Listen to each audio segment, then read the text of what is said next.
weekend. I believe tomorrow you can actually start rolling in. Actually, to be honest with you, Mackie, I was there last night. You can start rolling in now. Teams could actually bring their haulers and their trailers and campers, and hell, there's already campers out there that are people set up already ready for this race, and then you can actually, go ahead and start preparing for the events. But the dirt racing events will be on Friday and Saturday, I remember you telling me, and Sunday is a rain date. But, man, I looked at the forecast. Let old man weather do what it wants to do last night and today. It looks like the weather looks good for this weekend.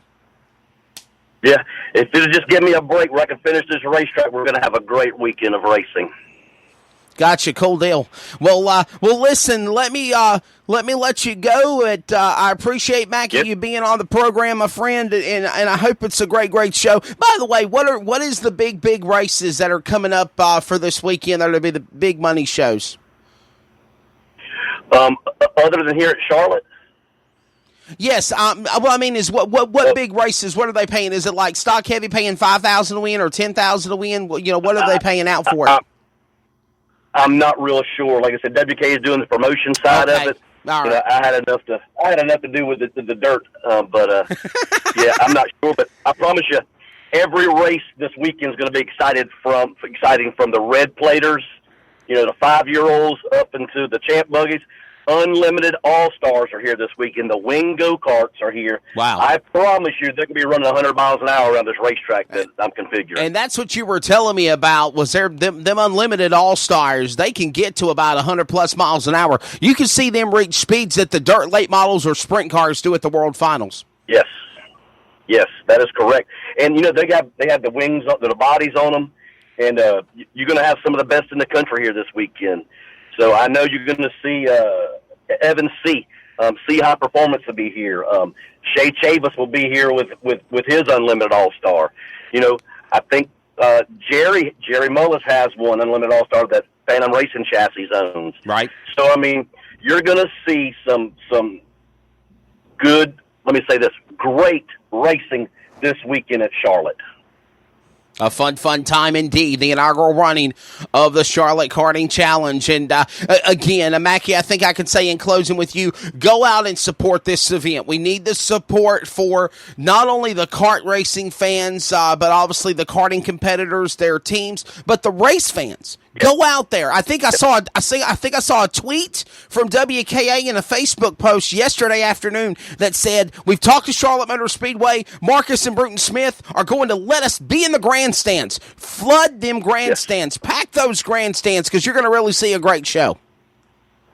That's correct. Well, I appreciate you for having me on, Wes. And, anytime, come and see me wherever I'm located, messing with this dirt.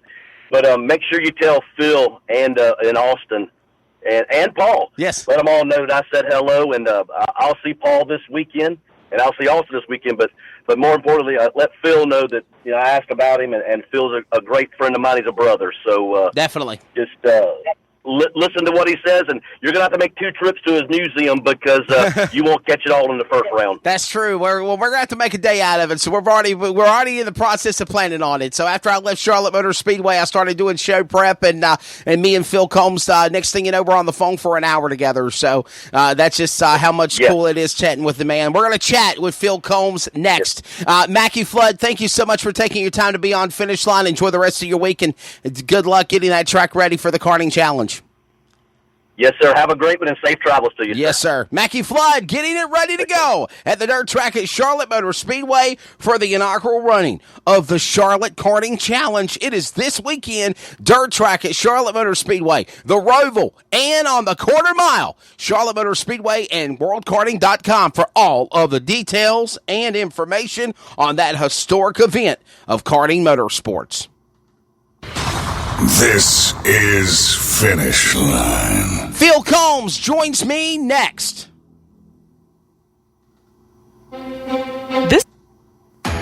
CrateInsider.com is your one source for crate racing tech and more.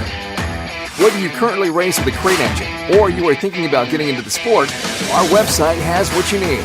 CrateInsider.com has tech videos, interviews with experts, and the best products in the industry. Dyno tested and proven, so we know they are the best products for crate engines. Visit CrateInsider.com today to get on the fast track to victory lane.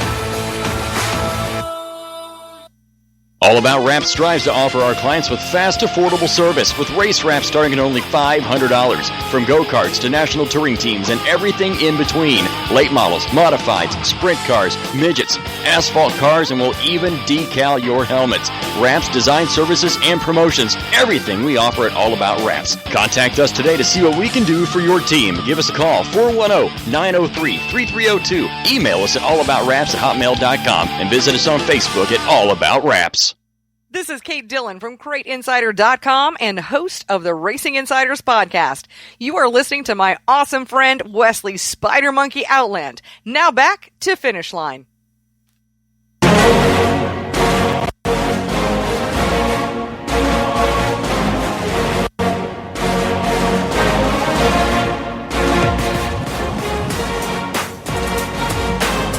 Welcome back to the program. A little bit of NASCAR news for you. Of course, at Iowa Speedway, Johnny Sauter and Timmy Hill had a little battle of the minds amongst trucks going in the whole deal, and a little retaliation was made by Johnny Sauter to Timmy Hill under caution flag conditions. NASCAR decided to throw the gauntlet down on Johnny Sauter yesterday afternoon in their annual weekly team penalties meeting. 1 race suspension for the driver of Johnny Sauter. What is he really losing, really? Because he's already won a race. He's already in the points. He's already going to the playoffs. But what better way to get a driver's attention than to make them sit out? Grab yourself a pint of chocolate milk, a carpet square. You're going to timeout. You want to get a driver's attention? Take what they love away. Bottom line. That's in anything in life. Something that you enjoy, something that you have a passion for, something that you're successful with. Do a hiccup, make a mistake, let somebody take that away from you, and you sit out and you see it happening with you not being present. I promise you, that'll get your attention. Also, in other NASCAR news, Ross Chastain and the crew are appealing today, for that matter, their finish in the Truck Series race where their win got taken away, failing post-race inspection. I applaud NASCAR for standing behind what they said earlier in the year when the season started, before the season actually at Daytona. If we find something illegal with these cars of NASCAR or the trucks, we're going to throw the gauntlet down. You're not going to be considered a winner. You're going to get penalized. The rigmarole settled in at Iowa. There is an appeal process. Not saying that Ross Chastain is going to win. Come on, let's be honest now. Who has ever won an appeal? Look at the history of NASCAR. Look at the history of sports, for that matter. Look at the history of sports, for that matter. I can't think of any time that anybody of any sport sanctioning body has won an appeal. 9 times out of 10, whatever the penalty is, whether it's in football, basketball, baseball, racing, that's what it is. And that's what they go by. But there is an appeals process. Ross Chastain, they are given that right to appeal. There's not been an announcement made yet by NASCAR on what the appeals meeting board decided today. Now, again, the appeal board is somebody totally different than the sanctioning body themselves. There's a couple of people in the sanctioning body that didn't have to do with the suspension, so to speak, that are on the board panel, as well as different other people like car owners, truck owners, sponsors, track promoters, things of that caliber, that sit down. They hear the discussion. They hear the discussion and the appeal from the drivers, from like Ross Chastain.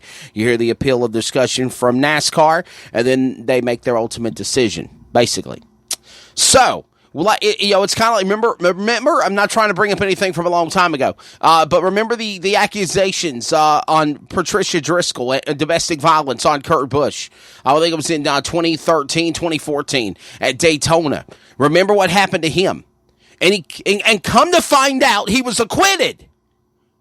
He didn't even do any of the things but the powers that be at NASCAR said, no, we can't. We got to make a stand against this. This is a no-no. Nobody would listen to Kurt Busch, and they sidelined him. He appealed 3 times before the Daytona 500.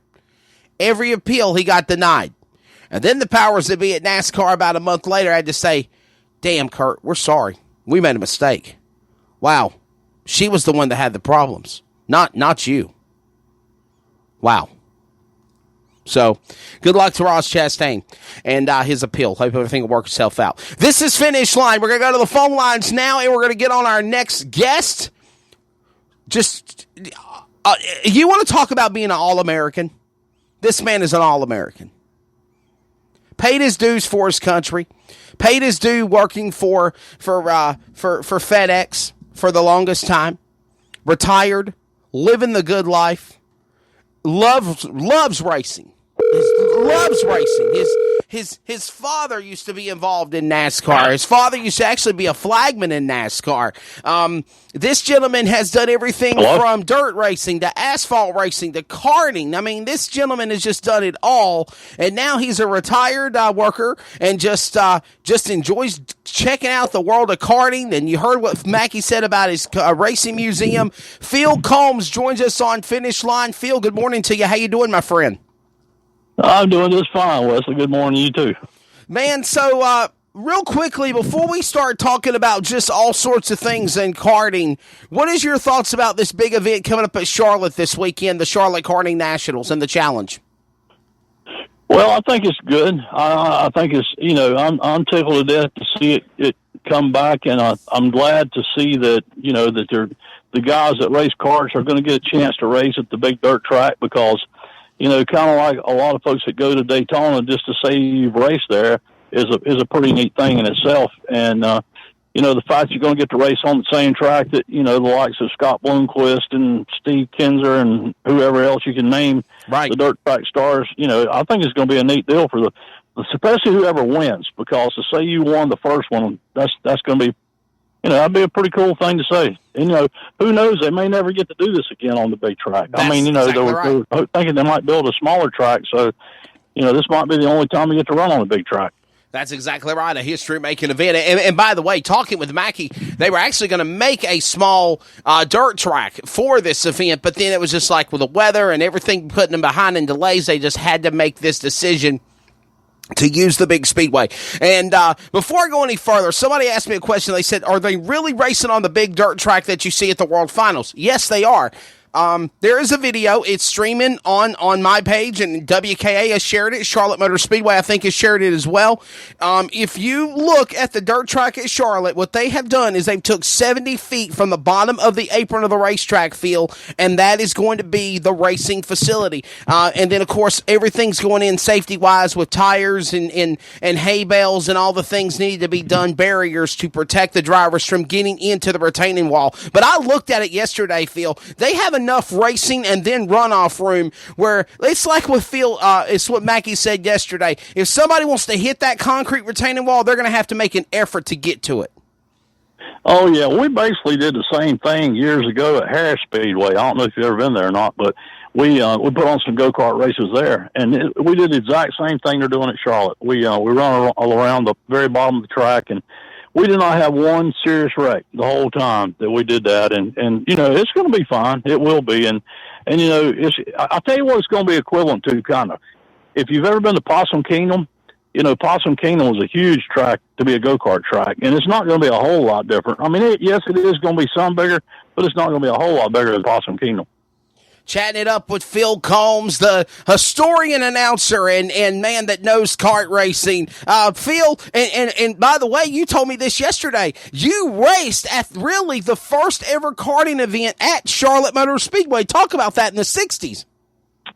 Yeah, I sure did. No, it was actually in 70. It was actually in 74. Okay. And right. WK, we raced on the road course, and WK put on WK was formed in 72, and I was a charter member of WK when it was formed. And so in 73, they put a deal together with Charlotte Speedway to run a race on the road course, and I was actually only 15 years old. So I ran the junior division, but, it was just like we were just talking about this dirt track thing. It was such a cool thing for people to say, oh, man, I raced at the first race. And through my racing career of all the stuff that I've done, that was that would be in the top